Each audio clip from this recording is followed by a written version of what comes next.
చేస్తారు. దీంట్లో దీవించబడతారు. దీని విస్తరణ వీరు చూస్తారు. దేవి స్తోత్రం. యాకోబు గారు ప్రయాణమై తండ్రి దగ్గర బ్లెస్సింగ్ తీసుకొని, తల్లి దగ్గర దీవెని తీసుకొని వెళ్తా ఉంటే, ఇదిగో ఇలాంటి పొలంలోనే పొద్దుగూకినప్పుడు పడుకుంటే ఆ కలలో దేవుడు కనపడి, చూడండి, ఏ దేవుని యందు విశ్వాసం ఉంచి యాకోబు బయలుదేరి వెళ్తున్నాడో ఆ దేవునితో యాకోబు మాట్లాడగలిగే దేవుడే మాట్లాడాడు. కొట్టదా గట్టిగా చెప్పట్లో.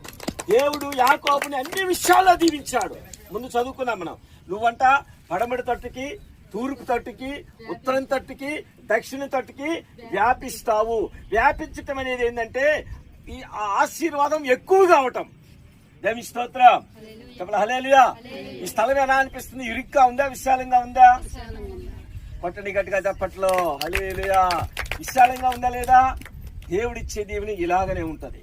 విశ్వాసములో నుంచి పొరపాటుగా తప్పిపోనే పడుతుంది. కుడికి కానీ ఎడమ కానీ తప్పిపోకుండా ఏ వాక్యం అయితే తీసుకొని దేవుడు వచ్చి ఈ స్థలంలో నీకు ప్రకటిస్తున్నాడో దాని యందు విశ్వాసం ఉంచి దాన్ని గట్టిగా పట్టుకొని దేవునితో సహవాసం కలిగి నీ ప్రయాణాన్ని, నీ యొక్క ప్రయత్నాన్ని ముందు కొనసాగిస్తే ఖచ్చితంగా దేవుడు నిన్ను దీవిస్తాడు. దేవుని స్తోత్రం. హల్లెలూయా. విశ్వాసంలో నుంచి తొలగిపోకూడదు. ఏం చేయకూడదంట? ఇప్పుడు ఏం